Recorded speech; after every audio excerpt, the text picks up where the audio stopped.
Hello. Today we are reacting to a cool video. So let's go. Have you ever seen a Rubik's Cube with two different solutions? This cube is clearly solved based on the stickerless colors, but if you shift your focus to the stickers on top, there's an entirely different way to solve it, which looks something like this. I first heard about this puzzle from one of my favorite puzzle modders, Nathan Wilson. You should absolutely subscribe to his new channel if you haven't already. But this mod Okay, got me thinking. If we that actually is really cool.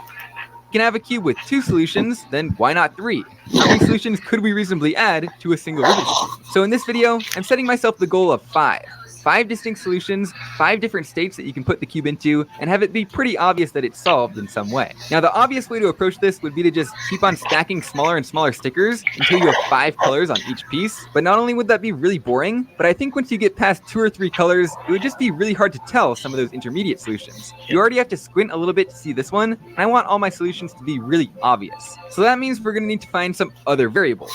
Well, I mean, like you could add like patterns and stuff, or like make a mirror cube to where instead of colors it has heights.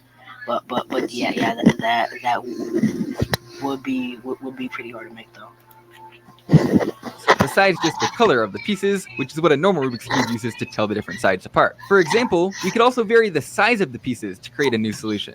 The Mirror Blocks famously does this by having a different height for each of the 6 sides, so you have to match up heights instead of colors. You could also use different patterns or shapes. One side could have stickers in the shape of a circle, one of them could have triangles, one of them could have stars, etc. So the question quickly becomes, how do we combine all these different ideas into one puzzle with a bunch of different solutions? And the answer is with a lot of painstaking modding. What we actually need is a stickerless mirror cube, and not just a stickerless mirror cube, but a stickerless mirror cube where the colors are in all the wrong spots. I guess we could like 3D print some custom shaped caps to go over top every single piece on a normal mirror cube, then we could print those in whatever colors we want. But at that point, Yeah. I mean, sorry, like the caps, you can just print them, and that probably would be easier. But that is a Rubik's mirror cube, and it turns awful. So yeah, I mean, you could if you wanted to like make your own, but that would take a lot of time. But knowing him, yeah, I probably do that. point, you're pretty much just redesigning all the pieces of a mirror cube anyway, so why not just start from a normal Rubik's Cube and build up from there? The way a mirror cube works is that 3 of the layers are smaller than a normal Rubik's Cube, while the other 3 are bigger, which means that we only actually have to cut down 3 sides of this cube. I think I'll cut down all 3 of them to the same height, as thin as possible, just to make the 3D modeling a little bit easier, because the next step after that is just spending a lot of hours in front of a computer, getting every single piece to be the exact right size and shape, so that I can then 3D print all the caps in all the right colors, and then glue them on. That'll give us our first 2 solutions of our 5 solution cube, height and stickerless color, but hopefully the remaining 3 will be a lot easier after that. Now I know I'm going to run into some problems along the way. For example, the screws in this TCLW are too high up for me to be able to chop these sides off as low as I need them. So I'm probably going to have to solve that by cutting out all the plastic inside, finding a shorter screw and spring, etc. But for now, I'm just going to attempt to finish this whole first step, and hopefully it turns out alright. So let's go ahead and start the time lapse.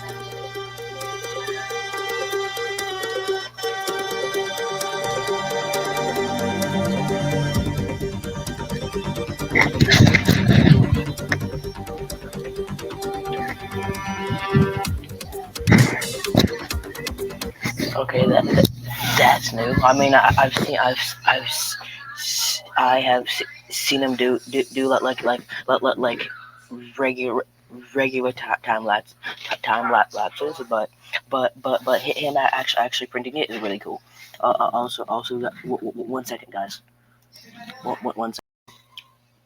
Sorry, guys. Let's get back to it. I get the same report.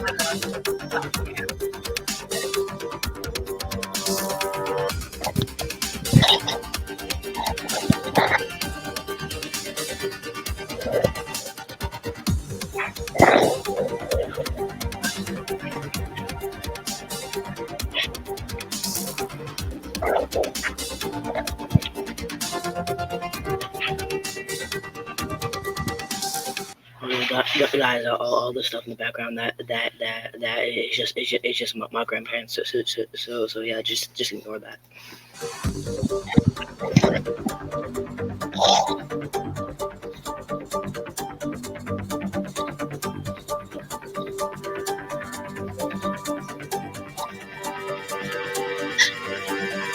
And here you have it, the world's first That actually looks sick.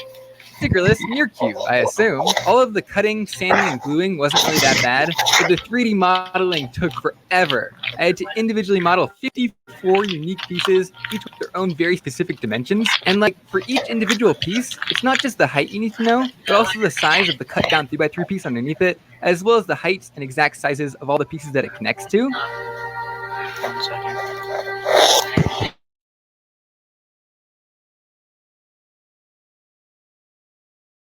It's my grandparents. Just ignore it.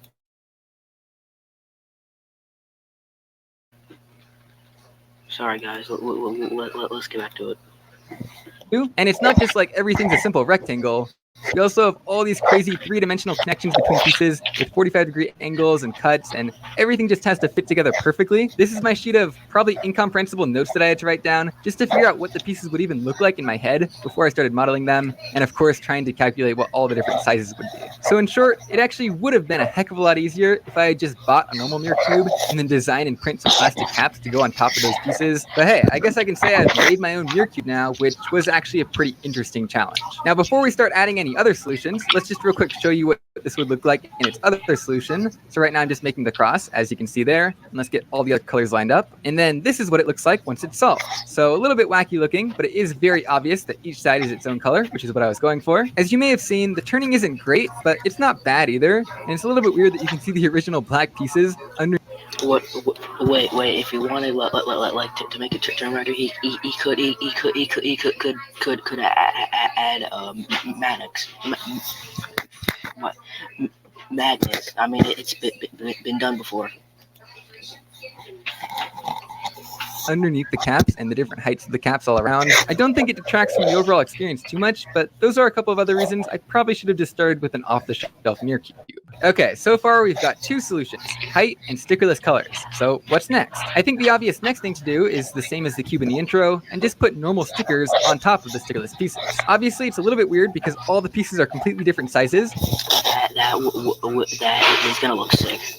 So we will definitely have to custom cut them out of some uncut sheets. But basically what I'm going to do is generate a random scramble, mix this cube up using that scramble, and then now that this thing is unquestionably in neither of its two solutions, I'm just going to put it in a random orientation and call, how about this the white side and this the green side, and then cut out stickers to put on each face. That's basically the same thing I did to differentiate the first two solutions, except I was choosing the 3D printed plastic colors rather than the sticker colors, but that pretty much ensures that every solution is completely different from all the other solutions. And then once I'm done stickering to finish our third solution, well, I have a couple of ideas to get our last two solutions, which also involve some stickers, but in more creative ways. I mentioned the ideas earlier of having different shapes on each piece, as well as just having stickers on top of stickers, and I think I can combine those two in a clever way to get all 5 of our solutions pretty easily. So I'm about to begin a crazy number of hours of work just cutting out stickers by hand, so wish me luck, and I'll see you on the other side.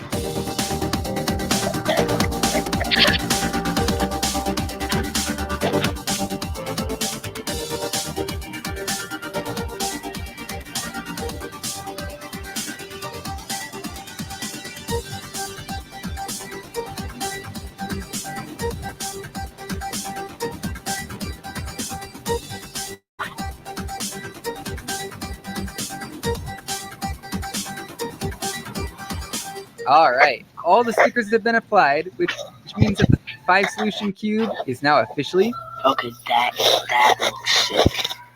finished. As you can see, each piece now has 2 stickers on it, one that perfectly matches the shape of the piece, and another one on top in a specific shape, in this case an X. The other 5 shapes, by the way, are triangles, circles, lines, squares, and stars. Just the 6 most distinctive shapes that I could think of. Now it does get a little bit confusing in places like this where the 2 stickers are the same color. There's even a few places where you have the 2 stickers and the stickerless part underneath that are all, in this case, blue. But that's kind of inherent to the randomness of having a different scramble for each of the 5 solutions. As you can see, there's another totally red one right here and a totally orange one right here. But either way, I really love how the stickers turned out. As you probably saw, instead of trying to completely brute force it and cut everything by hand, I did the smart thing and designed everything on a computer beforehand, making sure I had the exact right sizes and shapes for each color, and then printed that out as a template and used that to cut out the stickers with a knife, which made things infinitely easier. Ultimately, it only took about 2 hours to cut out the stickers. Now, as you can probably tell, this cube is in a completely random state at the current moment with none of the different features lined up. And so why don't you say we start our first of 5 solves in this cube to check out all the different solutions. The first and probably most unique way to solve it is by the heights of the pieces. So this is treating it just like a mirror cube, ignoring all the colors and shapes. You could do this thing blindfolded.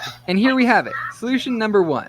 This is probably my favorite of all the solved states, just because it's the most obvious, being a cube, and all the colors just look so pointless and chaotic all around the puzzle. The second way to solve it, same as before, is by the underlying color of the stickerless pieces. They're definitely a little bit harder to see now with all the stickers on, and it's a little bit harder to solve because you have to filter out all the other colors in your brain. Okay, number 2. This one you might have to squint at a little bit, but as with most of these, it actually makes a lot more sense if you just look at each face head on, and so now it's really obvious that each side is just one single color in the background there. This one I have to say is probably my second favorite, just because of the ridiculous amount of time that I poured into making a stickerless mirror cube, and so I'm glad it looks at least reasonably distinctive when it's solved in this way. Solution number 3 involves matching up the colors of the large normal shaped stickers on each piece. In a way, this one is the most like solving a normal Rubik's Cube, because these colors are the biggest and most visible on the outside of the puzzle. So that makes this one probably the most obvious color-based solution. As you can see, absolutely no question that this thing is solved. Again, one of my original goals was to make sure that all 5 solutions look pretty obviously solved at a glance. This one obviously does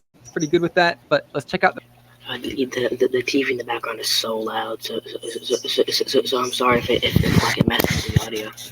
the remaining 2. There's one more solution that involves matching up colors, in this case of the small shapes in the middle of each piece. This might just be the one that you have to squint at the most, just because the shapes are so small that you really have to pay attention to block out those bigger colors in the background. Okay, I'll admit this is probably the weakest solution of them all, but again, look at it one side at a time, and it's pretty obvious that that side's red, that side's blue, and that side's white. Even at a glance, I think most people could figure this out in a couple of seconds, so I'm ready to call this a success, as long as our last solution also looks pretty good. And that 5th and final solution involves matching up the shapes of the smaller stickers on each side of the puzzle. Much like some sort of colorblind cube, this is very similar to solving a 3x3 normally. You just have to convince your brain to look at different shapes instead of different colors.